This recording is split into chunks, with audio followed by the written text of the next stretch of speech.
जय हिंद। स्वागत है आपका उत्कर्ष एकेडमिक ऑनलाइन प्लेटफॉर्म पर।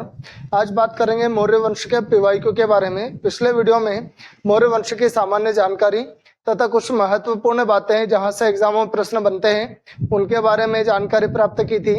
आज मौर्य वंश के पीवाईक्यू पढ़ेंगे तथा उन पीवाईक्यू में जो विकल्प दिए हैं उन विकल्पों से और कौन कौन से प्रश्न बन सकते हैं जो कि आने वाली एग्जामों में काफी महत्वपूर्ण साबित होंगे। तो शुरू करते हैं आज के मौर्य वंश के पीवाईक्यू के बारे में। पहला जो प्रश्न दिया है वो प्रश्न है चाणक्य का अन्य नाम क्या था। तो चाणक्य थे कौन? चाणक्य चंद्रगुप्त मौर्य। चाणक्य कौन थे? चंद्रगुप्त मौर्य। चंद्रगुप्त मौर्य के प्रधानमंत्री पीएम, चंद्रगुप्त मौर्य के प्रधानमंत्री, चंद्रगुप्त मौर्य के गुरु तथा तक्षशिला के आचार्य, तक्षशिला के आचार्य भी थे। ठीक है, किस विषय से संबंधित थे? तो राजनीति पढ़ाते थे। तो चाणक्य जो कि चंद्रगुप्त मौर्य के प्रधानमंत्री, चंद्रगुप्त मौर्य के गुरु तथा तक्षशिला के आचार्य थे।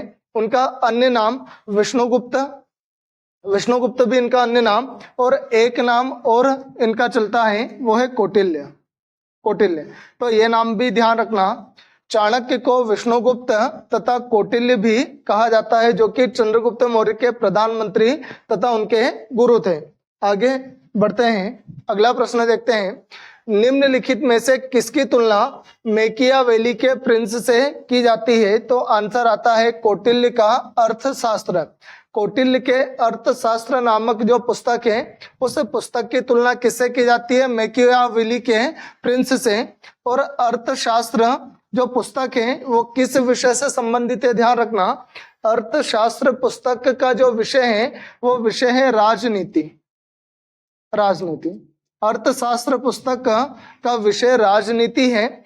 वात्सायन की पुस्तक का नाम कामसूत्र है तथा कालिदास की पुस्तक है वो मालविकाग्निमित्र है, जिसमें मालविका व अग्निमित्र की प्रेम कहानी की चर्चा की है। अब अगला प्रश्न देखते हैं। प्रश्न है, वह शासक कौन था जिसने राज सिंहासन पर बैठने के लिए अपने बड़े भाई सुसीम की हत्या की थी? मैंने पिछले वीडियो में बताया था कि सिंहली अनुश्रुति के अनुसार, कौन सी अनुश्रुति? सिंहली अनुश्रुति में यह बताया गया है कि अशोक ने अपने 99 भाइयों की हत्या की और उसके बाद राज सिंहासन प्राप्त किया था। तो यहाँ पर अपने बड़े भाई सुसीम की हत्या कर कौन राज सिंहासन पर बैठा था? तो आंसर आता है अशोक। अब अजात शत्रु जो विकल्प भी है, अजात शत्रु किस वंश से संबंधित थे? तो हर्यक वंश से। किस वंश से? हर्यक वंश से। और अजात शत्रु को पितृहंता भी कहा जाता है। अजात शत्रु को पितृहंता भी कहा जाता है। क्यों पितृहंता कहा जाता है? क्योंकि अपने पिता बिंबिसार की हत्या करके राज सिंहासन पर बैठे थे, जिस कारण से अजात शत्रु को पितृहंता कहा जाता है। तथा अजात शत्रु का उपनाम, अजात शत्रु का उपनाम कुणिक था। इन्हें क्या कहा जाता था? कुणिक कहा जाता था। अब कनिष्क जो तीसरा विकल्प है, कनिष्क से प्रश्न क्या बनता है? तो चतुर्थ बौद्ध संगति किनके शासनकाल में हुई थी? तो आंसर आता है कनिष्क के शासनकाल में। तो यहां तक इस प्रश्न में ध्यान रखें। अब आगे बढ़ते हैं अगले प्रश्न पर। निम्नलिखित में से सम्राट अशोक की वह पत्नी कौन थी जिसने उसको सबसे ज्यादा प्रभावित किया? तो आंसर आएगा कारुवाकी। कारुवाकी का जो व्यवहार था, जो बिहेवियर था, उसका सबसे ज्यादा प्रभाव पड़ा था अशोक मौर्य के ऊपर। अब आगे बढ़ते हैं। बिंदुसार ने विद्रोहियों को कुचलने के लिए अशोक को कहां भेजा था? तो आंसर आएगा तक्षशिला। तक्षशिला में बिंदुसार के शासनकाल में 2 विद्रोह हुए थे। सबसे पहले बिंदुसार किनको भेजता है? अपने बड़े पुत्र सुसीम को भेजता है। सुसीम उन विद्रोह को दबाने में असफल रहते हैं। फिर उसके बाद वो अपने पुत्र अशोक को विद्रोह दबाने के लिए भेजता है और विद्रोह दबाने में अशोक सफल रहते हैं। इस प्रकार से इस प्रश्न का आंसर क्या आएगा? तक्षशिला। तक्षशिला में विद्रोह हुए थे और किनके समय हुए थे? बिंदुसार के समय। अगला प्रश्न है, निम्नलिखित में से वह व्यक्ति कौन है जिसका नाम, सही शब्द देवानाम प्रियदर्शी है। देवानाम प्रियदर्शी का अर्थ होता है देवताओं के समान प्रिय दिखने वाला, तो आंसर आएगा अशोक। अशोक को देवानाम प्रियदर्शी भी कहा जाता है। अगला प्रश्न देखते हैं। प्रश्न है, निम्नलिखित में से प्राचीनतम राजवंश कौन सा है? मौर्य वंश, गुप्त वंश, कुषाण वंश या कण्व वंश? तो पहला जो वीडियो मैंने आपको बताया था मौर्य वंश की सामान्य जानकारी, उसमें मैंने आपको एक ट्रिक बताई थी, हर शिशु नंद है, मोर संग कण्व है, 7 गुप्त भूत है। इस ट्रिक को यदि आप याद कर लेते हो तो प्राचीन इतिहास के सभी वंशों का क्रम आपको मिल जाता है। तो सबसे पहले उस ट्रिक के हिसाब से कौन सा वंश आता है? मौर्य वंश, जो कि कब स्थापित हुआ था? 222 ईसा पूर्व में। और संस्थापक कौन थे? तो संस्थापक थे चंद्रगुप्त मौर्य। चंद्रगुप्त मौर्य। और चंद्रगुप्त मौर्य ने किनको पराजित कर इस वंश की स्थापना की थी? तो नंद वंश के शासक धनानंद को पराजित करके चंद्रगुप्त मौर्य ने मौर्य वंश की स्थापना की थी। कब की थी? 322 ईसा पूर्व में। अगला प्रश्न है, कौटिल्य चाणक्य किसका प्रधानमंत्री था? तो कौटिल्य नाम ले लो, विष्णुगुप्त नाम ले लो या चाणक्य नाम ले लो, तीनों व्यक्ति एक ही थे, ये इनके उपनाम थे। तो कौटिल्य चाणक्य चंद्रगुप्त मौर्य के प्रधानमंत्री थे। चंद्रगुप्त मौर्य के प्रधानमंत्री भी बनते हैं। उसके बाद इनके जो उत्तराधिकारी रहते हैं बिंदुसार, उनके प्रधानमंत्री भी चाणक्य रहते हैं। और तो जो अशोक है, अशोक के प्रधानमंत्री भी चाणक्य कुछ समय तक रहते हैं। तो इसमें विकल्प आएगा चंद्रगुप्त मौर्य, अशोक भी आ सकता है, लेकिन सबसे पहले चंद्रगुप्त मौर्य के प्रधानमंत्री और इनके गुरु कौन थे? तो आंसर आएगा चाणक्य, जो कि इनके पहले प्रधानमंत्री थे। अगला प्रश्न है, कलिंग विजय के उपरांत, अब कलिंग विजय, तो कलिंग का युद्ध कब हुआ था? तो आंसर आएगा 261 ईसा पूर्व में। कलिंग का युद्ध 261 ईसा पूर्व में हुआ था। कलिंग कहाँ पड़ता है? तो वर्तमान के उड़ीसा में। वर्तमान के उड़ीसा में कलिंग पड़ता है। कलिंग विजय, अब कलिंग का युद्ध कब हुआ था? तो जब अशोक शासक बने थे उसके 8 वर्ष बाद 261 ईसा पूर्व में कलिंग का युद्ध हुआ था। उस कलिंग के युद्ध में हुए रक्तपात को देखकर फिर इनका मन विचलित हो जाता है और ये अहिंसा की नीति को अपना लेते हैं, युद्ध की नीति को छोड़ देते हैं। तो युद्ध की नीति को छोड़कर किस धर्म को अपनाते हैं? तो आंसर आएगा बौद्ध धर्म को अपनाते हैं। और इनके जो गुरु थे जिन्होंने इनको बौद्ध धर्म की दीक्षा दी, नाम है उपगुप्त। आगे बढ़ते हैं, अगला प्रश्न देखते हैं। चंद्रगुप्त के शासन विस्तार में किसका मुख्य रूप से मदद है? तो आंसर आता है चाणक्य की, जो कि इनके प्रधानमंत्री भी थे, इनके गुरु भी थे। चाणक्य की सहायता से ही चंद्रगुप्त मौर्य ने मौर्य वंश की स्थापना की थी और एक अखंड भारत के निर्माण का प्रण लिया था। आगे बढ़ते हैं, अगला प्रश्न देखते हैं। सांची किस कला व मूर्तिकला का निरूपण करता है? तो आंसर आता है बौद्ध धर्म का। आंसर क्या आएगा? बौद्ध धर्म। क्यों? क्योंकि यहाँ पर सांची, सांची पड़ता कहाँ पर है? मध्य प्रदेश के रायसेन में। मध्य प्रदेश के रायसेन जिले में सांची स्थित है। और सांची में बौद्ध धर्म का सबसे बड़ा स्तूप, बौद्ध धर्म का सबसे बड़ा स्तूप कहाँ पर स्थित है? सांची में। सांची पड़ता है मध्य प्रदेश के रायसेन में। और इस बौद्ध स्तूप का निर्माण किसने कराया था? तो आंसर आएगा अशोक मौर्य ने। अशोक मौर्य ने इस सांची में स्थित सबसे बड़े स्तूप का निर्माण कराया था। और वो किस धर्म से संबंधित है? तो आंसर आएगा बौद्ध धर्म से संबंधित। अगला प्रश्न देखते हैं। प्राचीन भारत का वह प्रसिद्ध शासक जिसने अपने जीवन के अंतिम दिनों में जैन धर्म को अपनाया था? तो आंसर आएगा चंद्रगुप्त मौर्य ने। चंद्रगुप्त मौर्य को किसने जैन धर्म की शिक्षा दी थी? तो भद्रबाहु ने। भद्रबाहु ने चंद्रगुप्त मौर्य को जैन धर्म की शिक्षा दी थी। और चंद्रगुप्त मौर्य ने 298 ईसा पूर्व में सल्लेखना विधि के द्वारा अपने प्राण त्यागे थे। सल्लेखना विधि किस धर्म में चलती है? तो आंसर आता है जैन धर्म में। ठीक है, अब अगला प्रश्न देखते हैं। मौर्य साम्राज्य की स्थापना किसने की थी? आंसर आएगा चंद्रगुप्त मौर्य ने की थी। कब? 322 ईसा पूर्व में। किसे हराकर? तो नंद वंश के शासक धनानंद को हराकर। धनानंद को हराकर। किसकी सहायता से की थी? तो चाणक्य की सहायता से। चाणक्य की सहायता से चंद्रगुप्त मौर्य ने 322 ईसा पूर्व में धनानंद को पराजित करके और मौर्य वंश की स्थापना की थी। बी विकल्प जो है इस विकल्प से एक प्रश्न बन सकता है, बिंबिसार, बिंबिसार किस वंश का संस्थापक था? तो बिंबिसार हर्यक वंश का संस्थापक था। हर्यक वंश की नींव किसने डाली थी?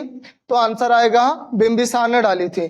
कब? 544 ईसा पूर्व में। 544 ईसा पूर्व में बिंबिसार ने मगध में हर्यक वंश की नींव डाली थी।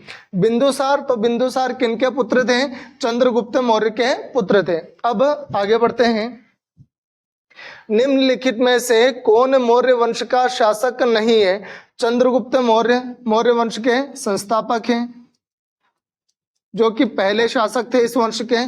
उसके बाद इनके पुत्र बिंदुसार, जो कि संस्थापक चंद्रगुप्त मौर्य के बाद शासक बनते हैं। फिर बिंदुसार के पुत्र अशोक हुए, जो कि इस वंश के शासक बनते हैं, और इस वंश के सबसे शक्तिशाली शासक रहे हैं अशोक मौर्य।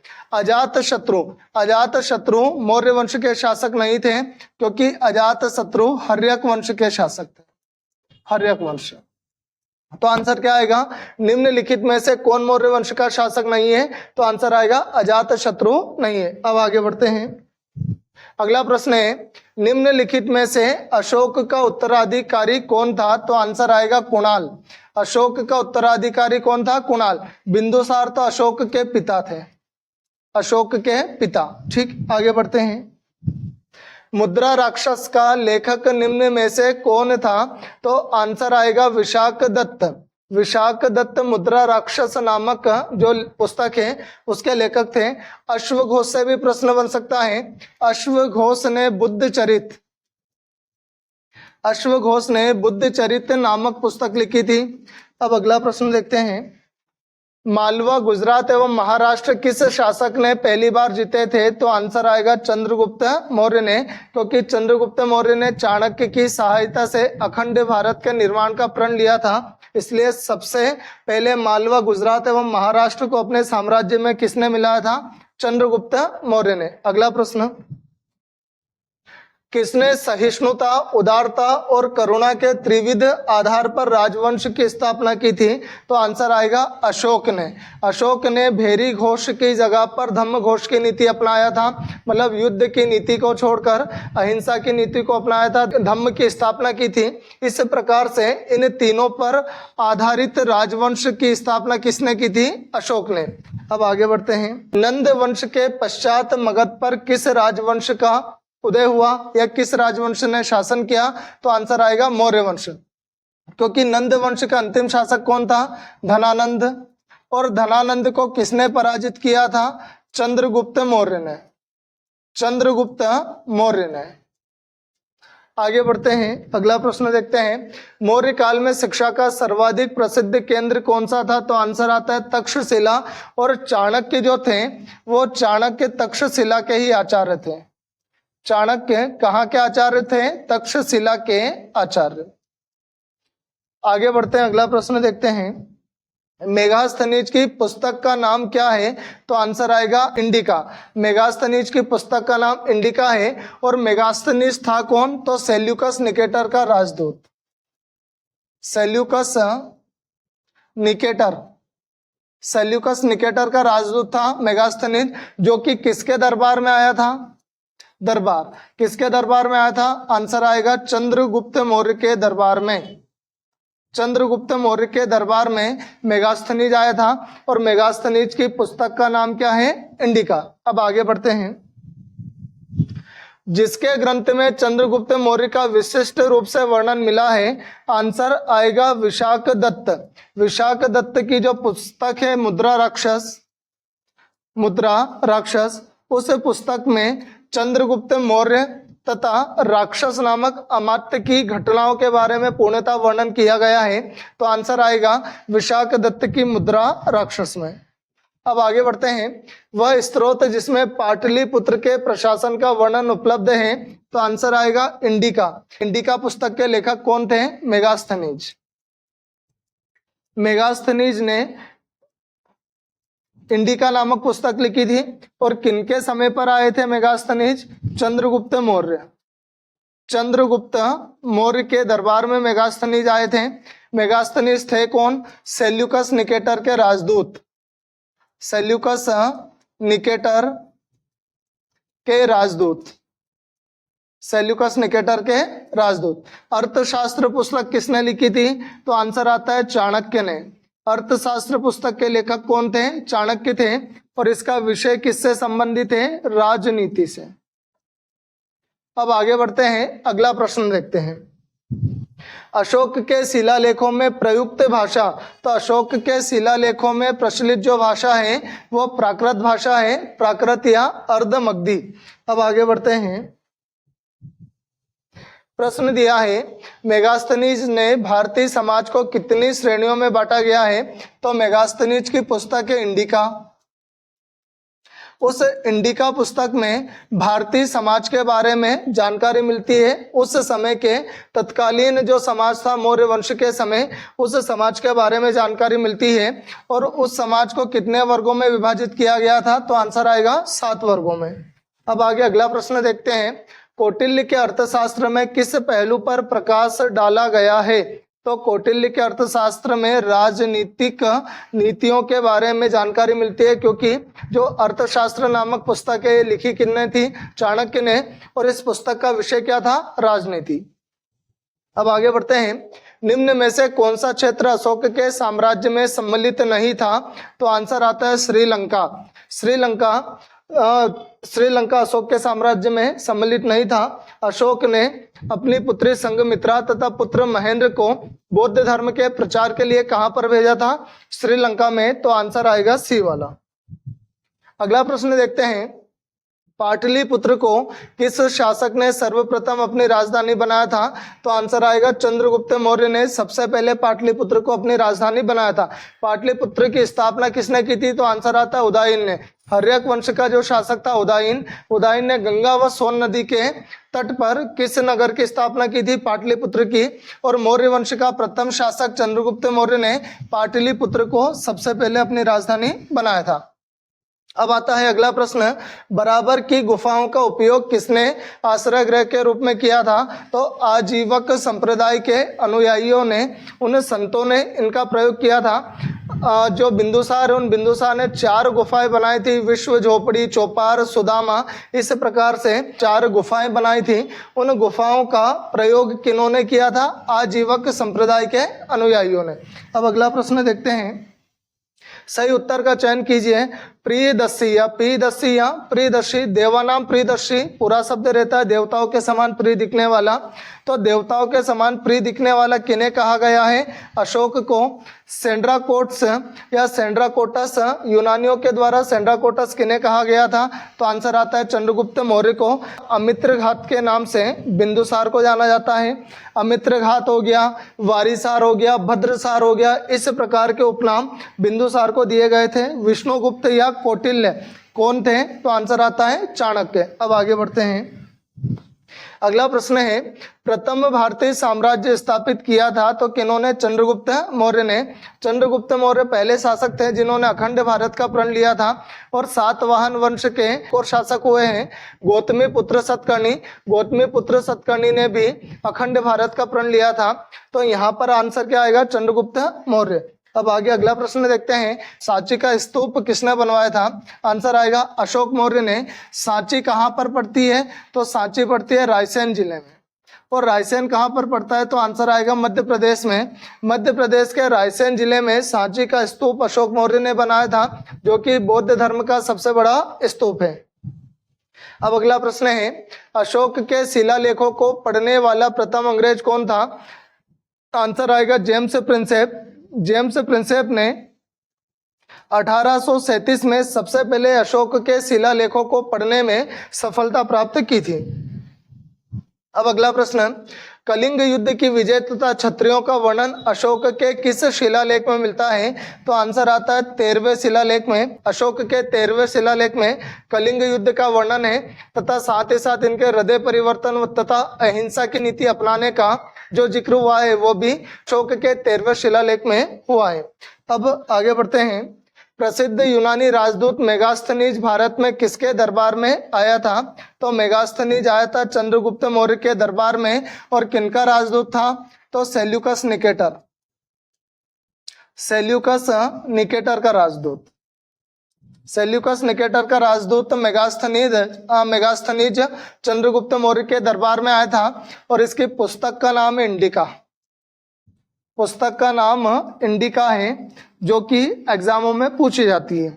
अब अगला प्रश्न है, चंद्रगुप्त मौर्य ने सेल्यूकस को कब पराजित किया था? आंसर आता है 305 ईसा पूर्व में, और 305 ईसा पूर्व में सेल्यूकस निकेटर को पराजित कर संधि स्वरूप सेल्यूकस निकेटर की जो पुत्री हेलेना थी, उन्हें हेलेना से चंद्रगुप्त मौर्य विवाह करते हैं। अब अगला प्रश्न, निम्नलिखित में से कौन सा राजा प्राय जनता के संपर्क में रहता था? तो आंसर आता है अशोक। अशोक ने जनता से सीधे संपर्क स्थापित करने के लिए शिलालेख को स्तंभ लेख प्रयोग किया है, और बी इसका विकल्प रहेगा।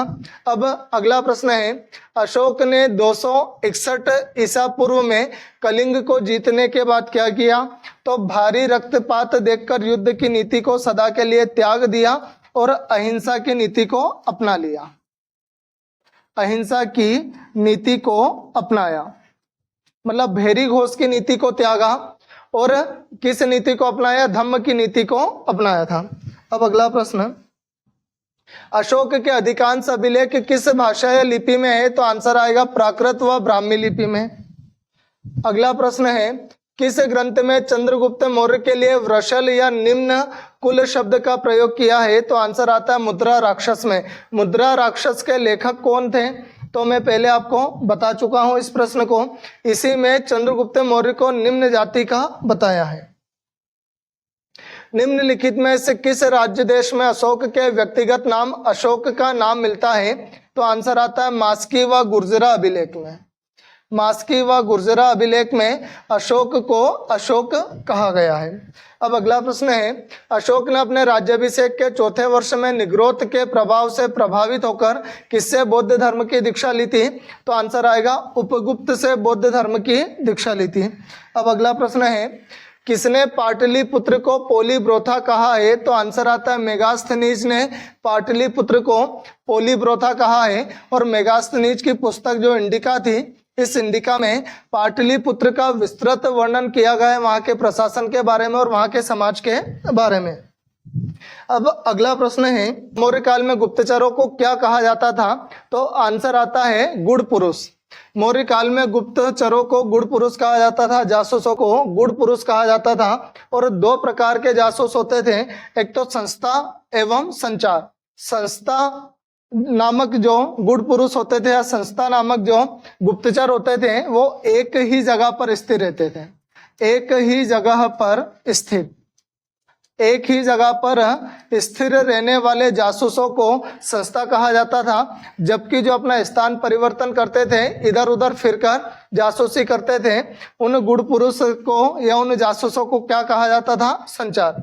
अब आगे बढ़ते हैं, अशोक का अभिलेख भारतीय उपमहाद्वीप के बाहर भी पाया गया है, और किस देश में पाया गया है? तो आंसर आता है अफगानिस्तान में। और किस लिपि में लिखा गया है? अरमाइक लिपि में, अरमाइक लिपि में। और कौन सा अभिलेख था? कंधार अभिलेख। अब आगे बढ़ते हैं, भारतीय लेखन की कला नहीं जानते हैं, ये किसकी युक्ति है? तो आंसर आता है मेगास्थनीज की। मेगास्थनीज ने भारतीयों के बारे में कहा था कि वो कला के बारे में नहीं जानते, लिखने की कला के बारे में उनको ज्यादा ज्ञान नहीं है। अब अगला प्रश्न, किस मौर्य सम्राट ने एक विदेशी राजा सीरिया के एंटीयोकस फर्स्ट से अंजीर, शराब और दार्शनिक को भारत भेजने का आग्रह किया था? तो आंसर आएगा बिंदुसार ने। बिंदुसार ने 3 चीजें, अंजीर, शराब और दार्शनिक को मंगवाया था एंटीयोकस प्रथम से,